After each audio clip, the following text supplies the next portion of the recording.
All right, Kenny. Yes. Kenny, where'd you grow up? Where are you from originally? Jackson, Mississippi. Jackson. And tell me about your childhood growing up. You had mom and dad? No, I just had my mom. My dad had his own family. You know, my mom, she struggled to take care of 3 boys, 3 girls. How would you describe your childhood? Pretty good. Pretty good. No crazy abuse or anything like that? Nothing crazy till I came to Los Angeles. What age did you come here? I made it here December 25th, 1992. What kind of how different was LA from Mississippi? Day and night. What kind of stuff what were the drastic changes for you? It's fast. A lot of drugs. Very disrespectful. The people are just disrespectful. Yeah, you were in South Central LA? Yes. Yeah. It's the hood, and it's a different world than Mississippi, isn't it? Totally different world. I mean, It's a different world from all of LA. It's a different world from everywhere. just a cold city to live in. Yeah. If you can make it here, you can make it anywhere in the world. Yeah, a lot of violence, a lot of gangs. A lot of violence, a lot of gang. I'm okay with the gang part of it, you know. It's a lot of snakes, A lot of snakes. That's a great way of saying it. you know. They're going to get you whatever way they can to get you. Yeah. Yeah. You've had jobs? Well, when I first came here, I worked for Robinson May. When I got my income tax check, well, I never got my income tax check because they took it for child support. And since '93, I have not worked again. How do you support yourself? I hustle. You hustle. What kind of hustles? I'm going to go in one detail, but one detail I won't go, okay? Uh-huh. All right, now, yeah, I have sold a whole lot of drugs. You know, yeah, I have transported, and I did a lot of that. But when I was younger, 17, 18, I used to smoke a lot of Primos, you know? Mm-hmm. And Which is cocaine and marijuana. no heroin, just straight cocaine. Rocks. They call it Primos. Yeah, but Primo is, I thought, cocaine mixed, or crack mixed with pot. Weed. With weed, right. Tobacco. Yeah. So I did that before I came here. Right. But when I got here, you get more for your money here. So I got deeper into my addiction, even though I was able to still maintain. Like how they see me right now and how I'm looking, because now I went a lot deep into my drugs. Plus I'm going through a nasty separation Right now? right now. Yeah. Who you see now is not who they know out there in LA know who I am. You know what I'm saying? You're going through a rough patch. Right now. But I done been here before. You know? Yeah. I done been here before. But you climbed out. You climbed out of it before. Oh, several times. Yeah. And I could see it gradually coming. Because at one moment, I just didn't care. Any penny I made, I went and got high with it. And being here in Los Angeles, you get more higher, you get more higher. Then you got the women Tell me about the that women. don't help the situation any. You know, I be who I am. I make money every day. I may not smoke as much drugs as money. Say for instance, I got $800. I may spend $300 on the dope. But the female then got the rest of it. See what I'm saying? Yeah. And I never get a chance to enjoy the drugs. It's a cold game. So you'll go down to Figueroa Street? Oh, yeah. I go down there sometimes. But I don't really like those type of women down there because they pretty much on the thirsty side. They half naked, bro. So a lot of then you got to be careful because you got some 16 and 17-year-olds down there. Right. It's prison time. That's what I say. How cold of a city this is. If you go down Figueroa between 2 and 3 in the morning, I guarantee you'll see about 50 prostitutes on each side, half naked. Mm-hmm. And I guarantee you it'll look like it's a parade. Right. And the police don't do shit. The police drive right through it. They might be a part of it. Yeah. That's how cold it is out here. It's a cold city, man. You got in trouble down there? Been arrested? Well, I just got caught up in a sting, prostitution sting, on Western. I got caught on January the 2nd or the 3rd. I didn't know it was a sting. I just saw a white girl out there. She was undercover? Looking good, undercover. I'm smoking, getting high. So I drive up, ask her how she doing, how much she charged. She said $100. I said, really? I said, yeah. I said, let me just drive around. So I drove around. I didn't pull up on her. I stopped like maybe 2 houses before the corner. And I took a hit of my shit. And I told me like, is she the police? So I waved my hand, told her, come here, come here, come here. And she was like, no, come. Now, remind you, drugs, crack, it's about a feeling.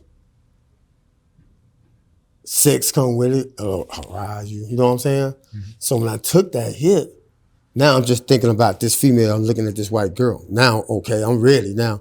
So I just pull on up. And I let my window down. I said, are you the police? She said, no, I'm not the police. I said, you sure? She said, no. Now I'm looking at this body. I just pulled on into the motel. When I pulled in, police came from everywhere. No, doesn't asking her if she's a cop and she says no get you off? I don't know yet. I ain't gonna know that until I go to, I'm not gonna know. I know that's entrapment, but I don't know until I go to court. I've seen all the girls ask if you're a cop and they grab and squeeze your girl, business. Exactly. And but I asked her. That's the way to make sure you're not a cop, and that's the way you can make sure she's not a cop. I asked her, was she the police? She said no. Well, we'll see what happens with your case. Exactly. Sorry about that. Exactly. Yeah, but how much will you spend on these girls a week? Well, let me put it this way to you. At this moment and where I'm at, I just started back making a little money. Right now, they probably get $100, $150.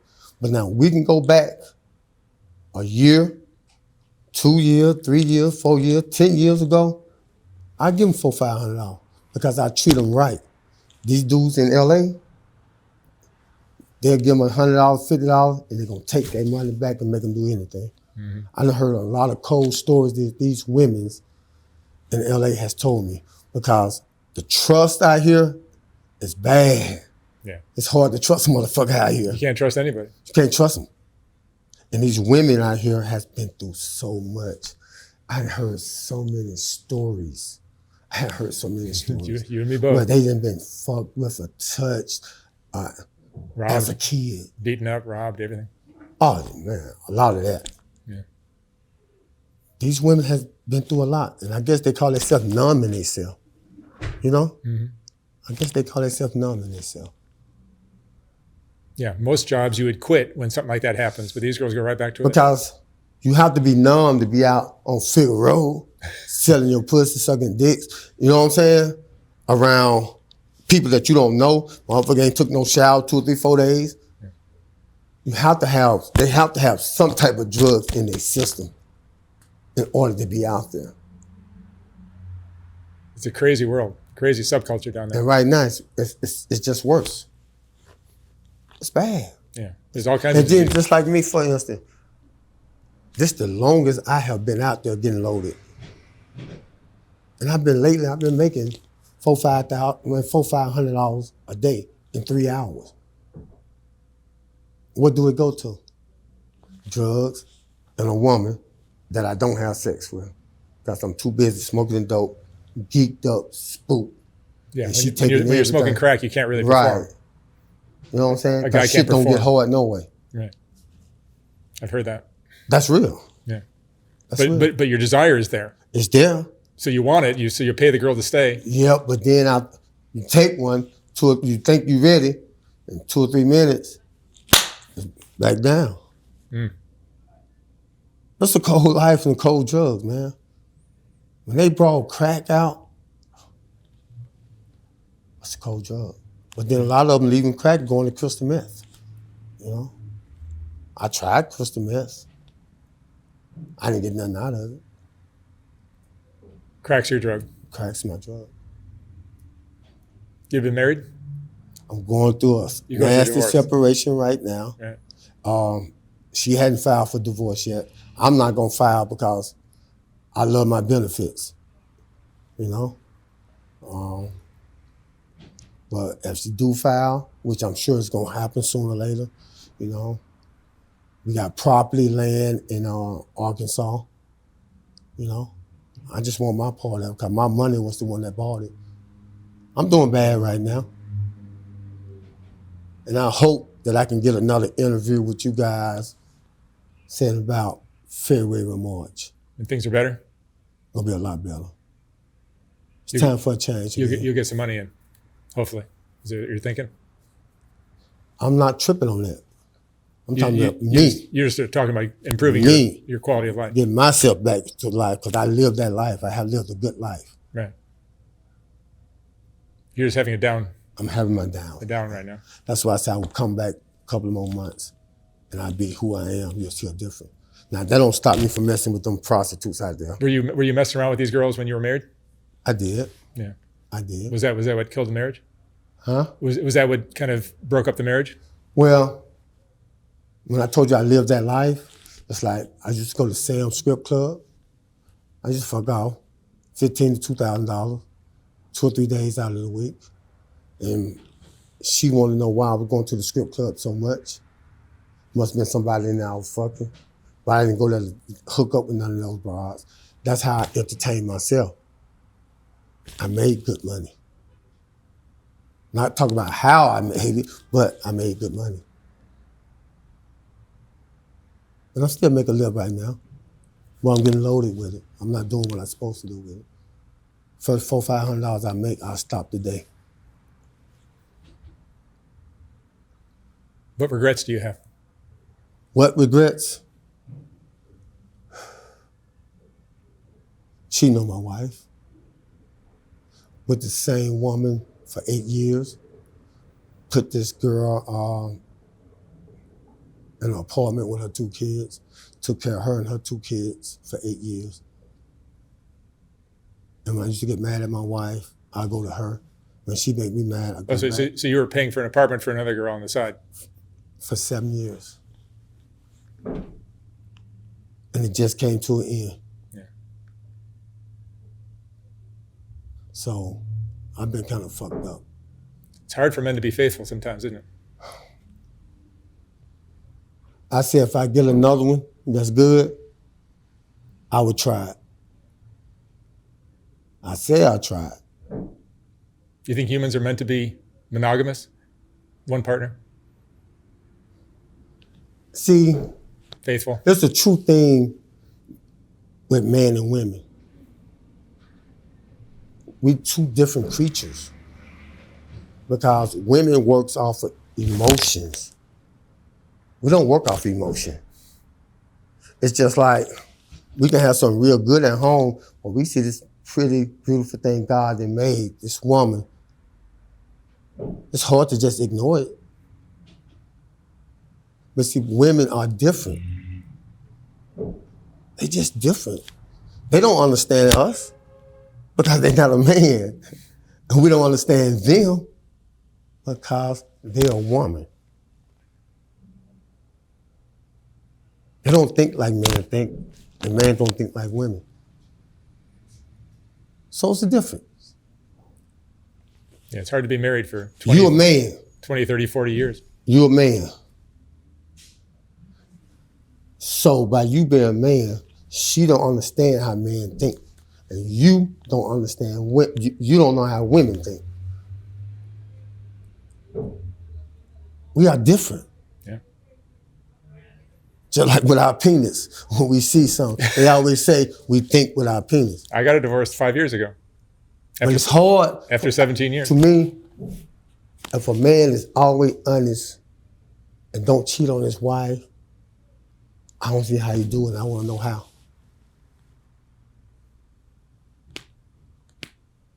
How is that possible? I'm not saying it's none out there, but I think it's very few of them. It does happen. I just said, I know it happens. Yeah. But what the percentage of it would be. You won't know and I won't know. I think you have to grow with your partner. You have to challenge each other. You have to challenge yourself and just become. I know some that did all that, and it didn't work. Yeah, I know. Even if you do all that, you still crap. Shit happens. Shit happens, and We humans. you destroy a great relationship. We humans. We're messy. We humans. We're- Shit happens. Yeah. What's the most important thing you've learned in your? How old are you? I'm 52. 50. What's the most important thing you've learned in 52 years? Let me say this to you. My daddy was a real good man. And I told you from the beginning of this interview that I had a good life as a kid. I can't complain. The way my dad treated me and how I saw him do his other kids, that's what I did to my kids. I was a damn good father. And no matter when I was out here getting high like I am now, I still came around them. I was a good dad. I was a good dad. But these drugs will fuck you up. Only the strong gonna survive. Only the strong gonna survive. And I know I'm one of those strong ones. Just go through what we go through. Yeah. But I'm gonna overcome it though. This the longest I have. This the longest I've been. My van got broke in, they stole all my clothes and shoes, stole my Cadillac converter. You know what I'm saying? I wanted to cry. Got my laptop, my printer. That's how I eat. That's all I know. When I stopped selling drugs, all I loved was that paper game, you know? And it's just, for these last